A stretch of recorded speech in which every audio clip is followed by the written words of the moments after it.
I think I dropped him. I dropped him. What's up, guys? Blake with Adventure North here, and today I bring you one of, if not the biggest video that we've ever filmed on the channel yet. This video took a week to film and additional days just to edit. We had lots of fun filming this video. It took us on an emotional roller coaster, a crazy journey. So that's why I'll be splitting it up into chapters. The first chapter we're going to be calling Optimism. I'm just going to shut up and let you right into the video. I now bring you Wisconsin Whitetail 2025. Hope you enjoy. Let's get into it.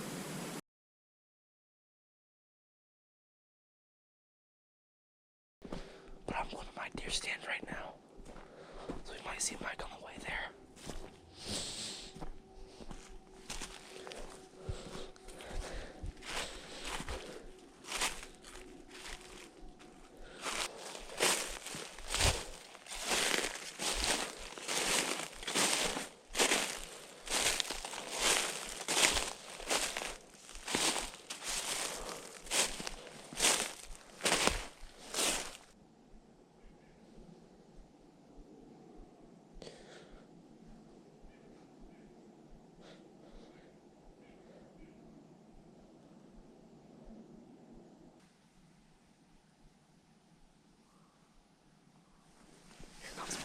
Here comes one.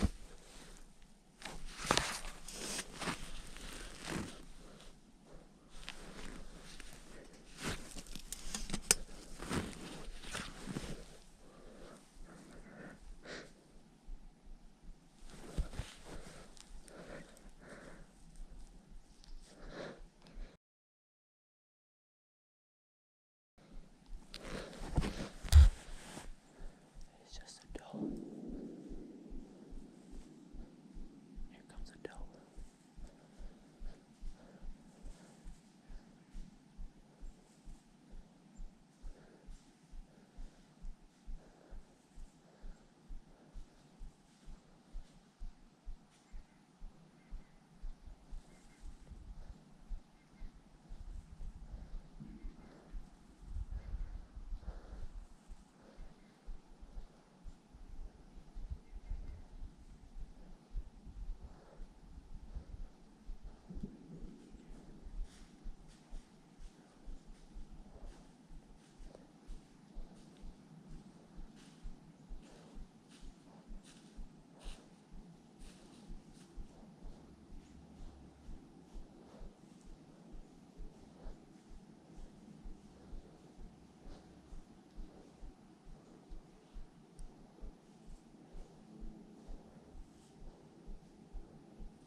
Alright, Mike and I are doing a drive. We're going toward the marsh, and we're going to see if we can get something.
So Mike has taken us to his favorite grouse spot during deer season.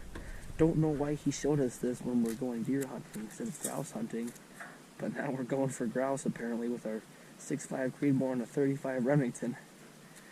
Let's shoot some grouse, right Mike?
Alright guys, so that's going to be the end of chapter 1. As you can see, those first 4 doe on opening morning, they really gave me some hope.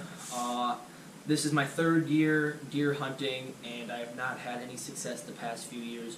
So seeing those 4 doe on opening day really gave me some confidence and some hope for the rest of the season.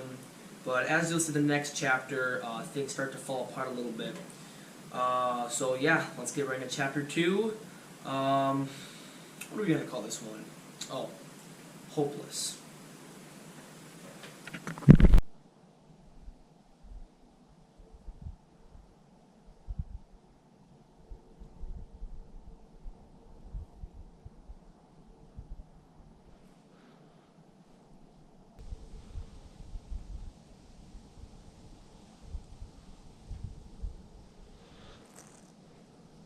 Oh my gosh, this one.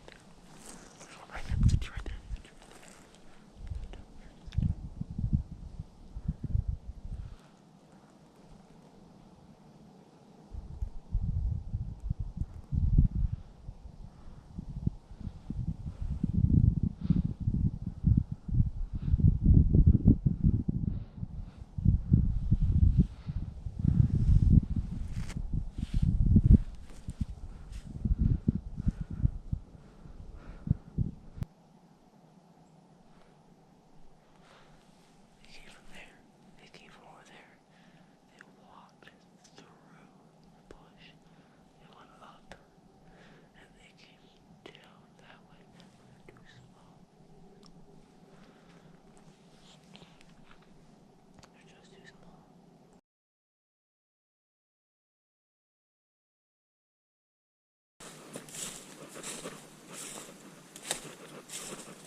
Where is it?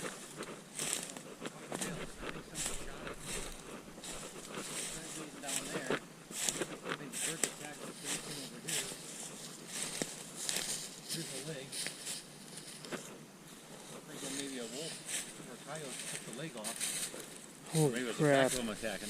Look at that. Holy crap. Look at that. That is a deer skeleton. A nice wreck. You probably baby. I mean, yeah, it's a nice guy. Nice 8-pointer. That really sucks. Looks like it's been here for a while. I'd say maybe a week. You know, it makes sense that we, although today's the third day, somebody shot it. I think it probably got eaten. Bear?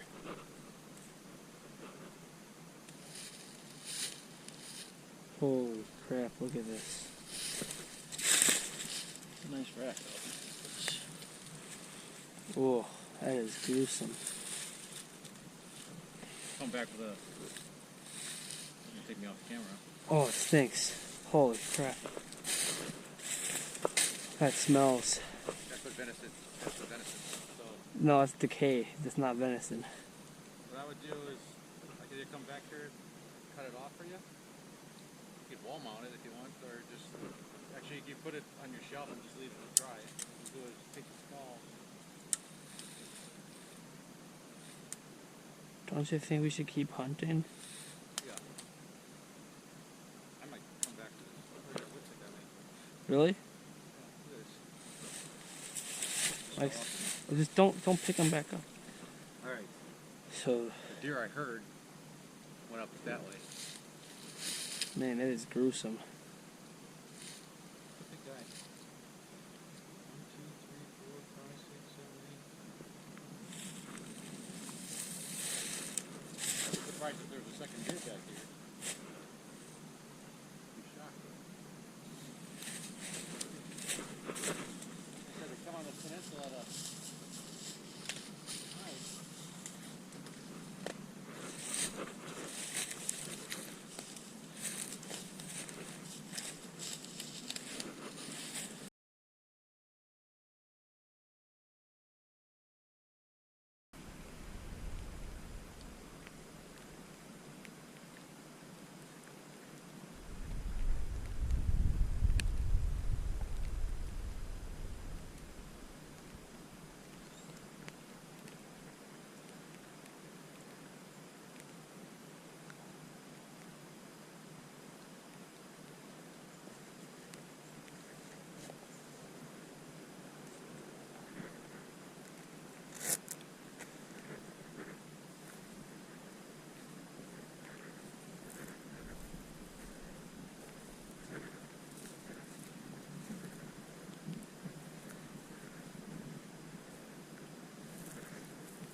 Alright, so that's going to be the end of chapter 2, Hopeless.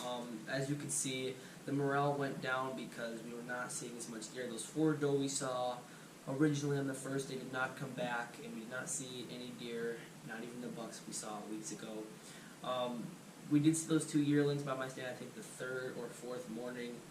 That kind of, I don't know, I was like, oh my gosh, you know, I haven't seen deer the whole season except for that first day. I gotta take my chance. I was really desperate for those deer. But as I'm looking at them, I'm like, man, they look really small. They're not a buck.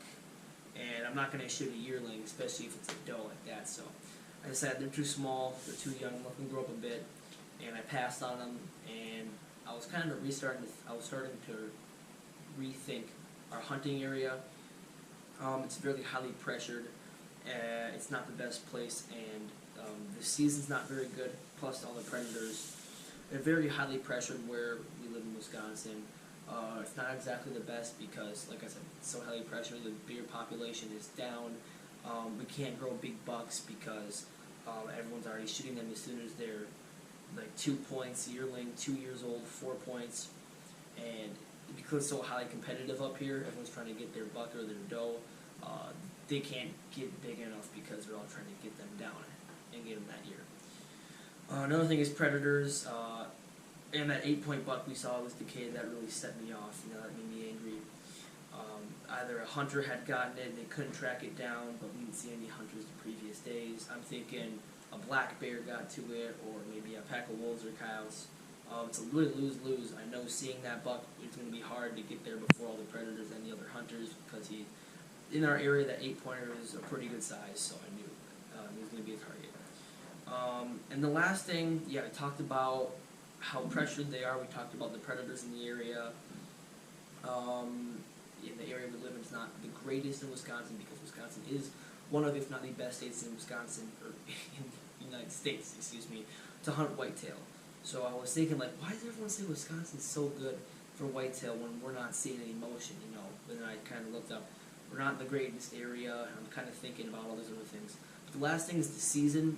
Wisconsin doesn't do this great as a whole, but they do their gun deer season a lot later than most states would, like a week or two later than the surrounding states. Michigan does it a week earlier. They do it right. But basically, that whole week and 2 weeks before the gun deer season, we were seeing, like that 8-point buck that we saw dead during the season. We were seeing lots of bucks, lots of doe, because they're in the rut, and you know they're trying to have babies, so they're out and they're chasing, running along. But once they have their babies, then they're not gonna. They have no reason to be running around looking for a partner, and then they just have to kind of lay low until their babies are born. And the bucks have no reason to run around because they're not looking for a mate.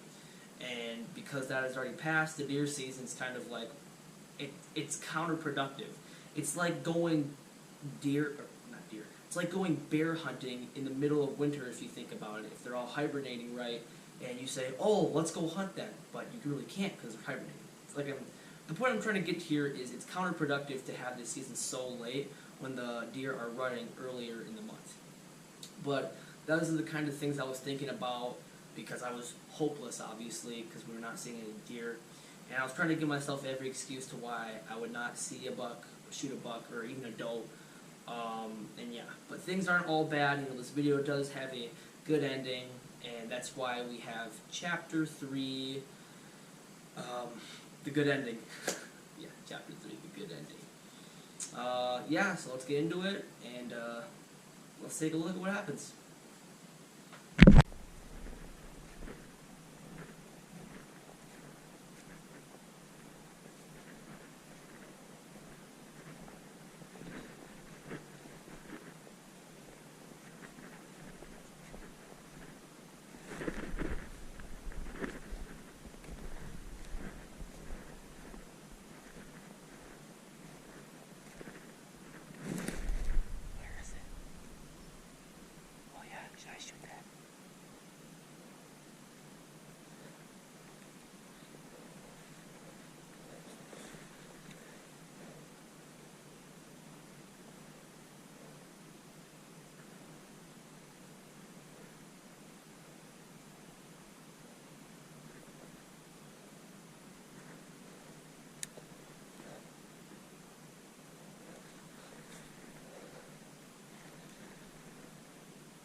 I think I dropped him.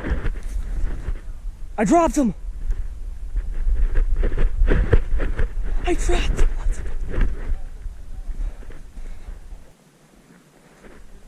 Wasn't it like right over here? That was a far shot.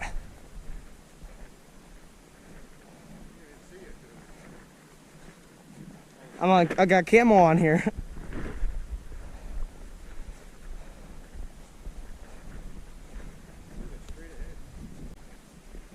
Where is it?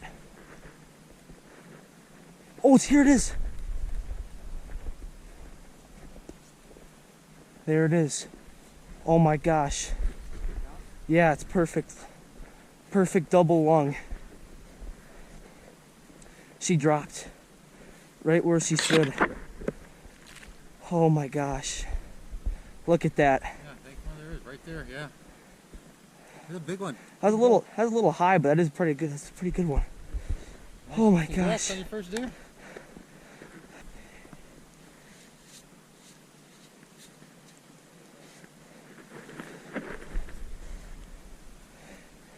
I'll leave you. Like this? Oh my god. Here, take one like this. Here, should I hold my gun or should I put it across the stomach like Dad said? Like that? Yeah?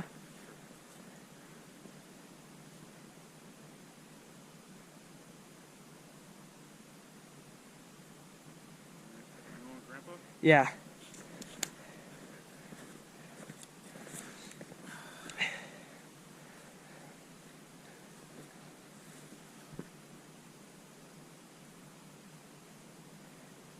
All right. Alright guys, that's the end of chapter 3, the good ending. Another word I'd use for that chapter is excitement. I just couldn't think of a good enough chapter name when I was filming that. But anyway, yeah, as you can see, we did end off with a good ending. That was the last chapter. Right now, deer season is over with, so I think I had a good season, you know, after all that emotional roller coaster of being excited, being hopeful, and then being pessimistic, then being optimistic. It took me through a whole roller coaster, especially with Mike too, mostly being out there. My dad had some hunting. He had worked during the whole week of hunting, so he did not get to go out as much. But Mike and I did, and I'm very glad that I got my first deer. Even if it wasn't a buck, I was still really excited and happy. I'm very content with it. You know, it was a really big doe, and I'm happy that I got that because the shot I shot made it. That, I don't know, the GoPro didn't capture it well enough because my other GoPro was down. I'm having problems with that thing since the first time we even used it for a video. But the doe is probably at, I want to say, somewhere between 100 and 120 yards. I had my 6.5, and Wisconsin's not, well, I guess you say the farmlands are, but we're in the forest part of Wisconsin, the foresty part. Making myself laugh here, but there's many trees and obstacles in the way that I could have hit, so it was very hard to get a good picture on this doe, and I could not get my sight on it. But finally, it was kind of quartering toward me, which is a bit of a harder shot, and it looked like it was, I don't know, I think it had noticed my dad or my grandpa or maybe even me, and it looked like he was about to start fleeing. So I scoped in on it, and I shot it, and I dropped it at 120 yards with a 6.5 Creedmoor. I thought I was going to miss it completely or maybe gut shot it if I was lucky and maybe run for a good while, but I dropped it like right on its ass. I don't know how I did it, but when we went to go look at the wound, it looked like I had hit the neck area, and we couldn't find the entrance wound, but after we gut it for a little bit, I did hit it like right around the shoulder area, even though I was aiming a little bit high because my rifle was only sighted in for 120 yards, and the 20 yards shouldn't have mattered that I was off. But it was moving, so I wanted to go a little bit higher, and I hit it perfectly, and I hit it right through the heart, and it came out kind of by the neck, so that's why I was like, why did I drop it if it hit the neck? But yeah, I hit it right by the shoulder, went straight through the heart and out of the neck, and I just dropped it. And yeah, now it's sitting in the butcher shop, and we're not expected to get our deer back until February, so we're going to be waiting a little while. But yeah, I'm pretty happy with this season. I'm excited. I got my first deer. Big doe, you know, wasn't something, nothing terrible to start off my first deer hunting journey with. You know, I didn't get like a yearling or a fawn. I mean, I wouldn't do something like that. But yeah, I got a nice big doe. Maybe next year I can get myself maybe a 4 or 6 pointer, something nice. You know, if that 8 pointer or that 10 pointer comes back, I get that guy next year. I'll be excited. I'll be happy. I just kind of repeating the same thing over and over. But yeah, I'm happy with it. Hope you guys like this video. If you want to see more videos like it, make sure to like and subscribe. Comment down your ideas, your comments, or any kind of video idea you have. I hope you like this video. You know, Grandpa Mike and I like making this video. So yeah, thank you for watching. Goodbye.